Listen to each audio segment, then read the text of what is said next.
একদিন হজরত ঈসা আলাইসাল্লাম শাম দেশে এক ময়দান দিয়ে যাচ্ছিলেন।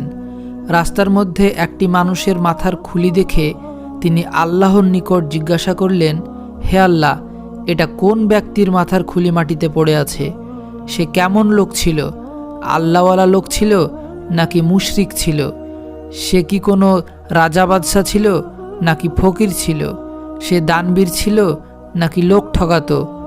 তখন আল্লাহর তরফ থেকে আওয়াজ আসলো, হে ঈসা, তুমি তাকে যা জিজ্ঞাসা করবে সে তাই উত্তর দেবে। হজরত ঈসা আলাইসাল্লাম বললেন, হে মাথার খুলি, তুমি আল্লাহ পাকের হুকুমে আমার সঙ্গে কথা বলো। তখন হঠাৎ করে মাথার খুলিটি বলে উঠল, আশহাদু আল্লা ইলাহা ইল্লাল্লাহ ও আশহাদু আন্না ঈসা রুহুল্লাহ। হুজুর, আমি একজন বাদশা ছিলাম। আমার নাম ছিল জমজমা। আমি দানবীর ছিলাম।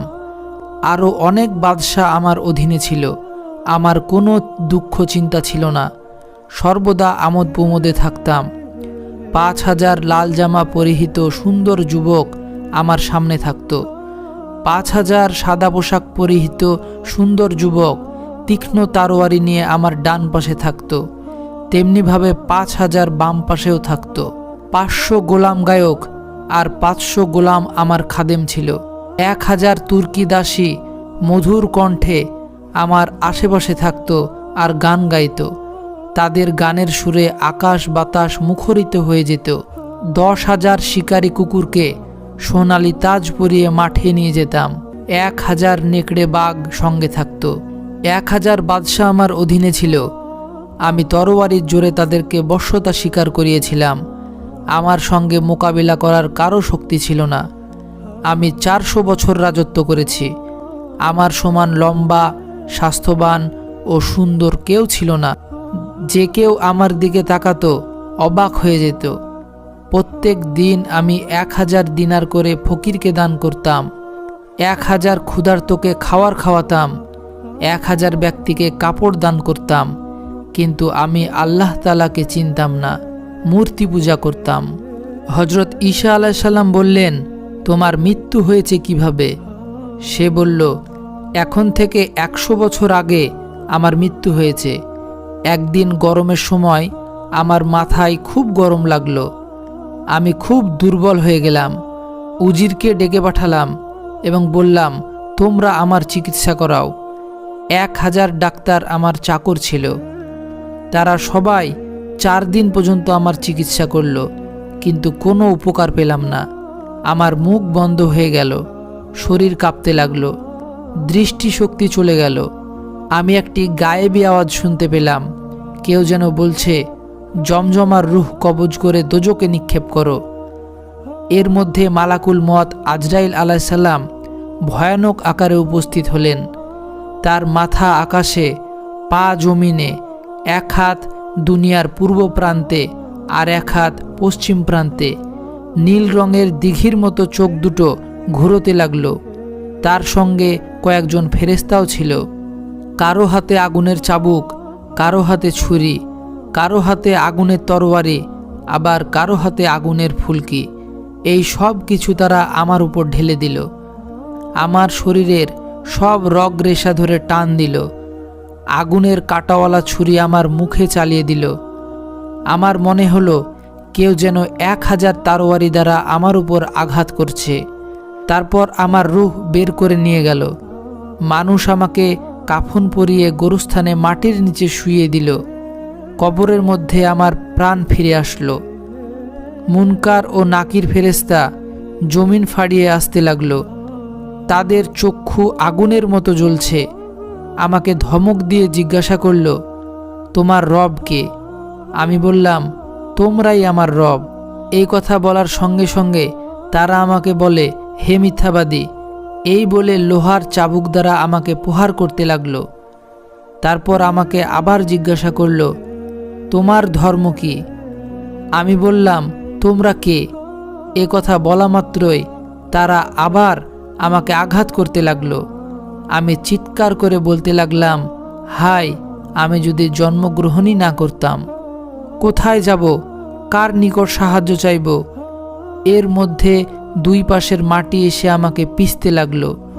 আমার শরীরের সমস্ত হাড়গুড় চুরমার হয়ে গেল। মাটি বলল, হে আল্লাহর দুশমন, তুমি এতদিন আমার পিঠে যে কুফরি করেছ, এখন তুমি আমার পেটে এসেছ। এখন আমি তোমার থেকে আল্লাহর হক আদায় করব। তখন আমাকে আগুনের শিকলে বেঁধে আমার দেহে চামড়া খুলে 70 গজ মাটির নিচে সাপ এবং বিচ্ছুর মধ্যে ফেলে দিল। তারপর আমাকে সেখান থেকে উঠিয়ে একটা আগুনের বৃক্ষের নিকট নিয়ে গেল। সেই গাছটির নাম ছিল জাক্কুম গাছ। আমি সেখানে খাবার চাইলাম, তখন আমাকে জাক্কুম গাছ খেতে দিল। এটা খেয়ে আমার গলা বন্ধ হয়ে গেল, নিচেও যায় না আবার উপরেও ওঠে না। অসহনীয় ব্যথা শুরু হয়ে গেল। পানির জন্য চিৎকার করলাম। তখন জাহান্নামের গরম পানি পেয়ালায় ভরে আমাকে দেওয়া হলো। আমি ওটা পান করা মাত্রই আমার মুখ, জিভ এবং নাড়ি ভুড়ি সব কিছুই পায়খানার রাস্তা দিয়ে বের হয়ে গেল। আবার আমার শরীর ঠিক হয়ে গেল। আমার পায়ের তালু থেকে মাথা পর্যন্ত আগুন ঢুকে গেল। আমি ফরিয়াদ করলাম, আমাকে কিছু পরতে দাও, আমার পায়ের তালু জ্বলে যাচ্ছে। তখন আমাকে আগুনের জুতো দেওয়া হলো। তারপর আমাকে একটি পাহাড়ে নিয়ে যাওয়া হলো। পাহাড়ের ভিতর 70টি আগুনের কূপ ছিল এবং ওটার মধ্যে অসংখ্য সাপ ও বিচ্ছু ছিল।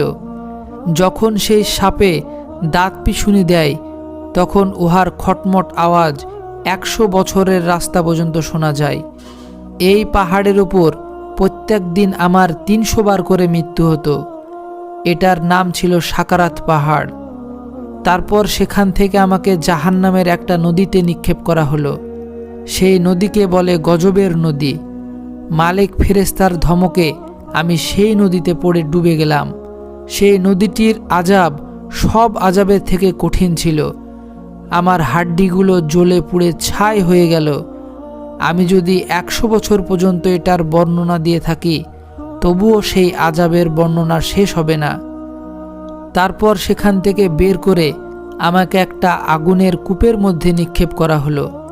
এমন সময় আরশ থেকে একটা আওয়াজ আসলো, জমজমাকে এখন পৃথিবীতে ঈসা আলাইহিসসালামের পথে ফেলে দাও, কেননা সে ক্ষুধার্তকে অন্ন দান করেছে, বিবস্ত্রকে বস্ত্র দান করেছে, মুসাফিরকে খাবার দিয়েছে। আমি রোজে আমলে লিখে রেখেছি।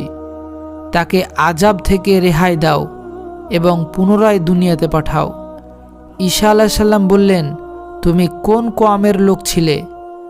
সে বলল, আমি ইলিয়াস পয়গম্বরের কওমের লোক ছিলাম। তিনি বললেন, এখন তুমি আমার নিকট কি চাও? জমজমা বলল, হে আল্লাহর নবী, আমি শান্তি চাই। আপনি আমার জন্য দোয়া করুন, যেন আমাকে আল্লাহ পাক এই কঠিন আযাব থেকে নাজাত দেন, যেন আমি আল্লাহ তাআলার ইবাদত করতে পারি। তখন ঈসা আলাইহিসসালাম তার জন্য দোয়া করলেন আর বললেন, হে আল্লাহ, জমজমার হাড়গুলো যেখানে যেখানে আছে তোমার হুকুমে একত্রিত করে দাও। তখন সব হাড়গুলো একত্রিত হয়ে গেল।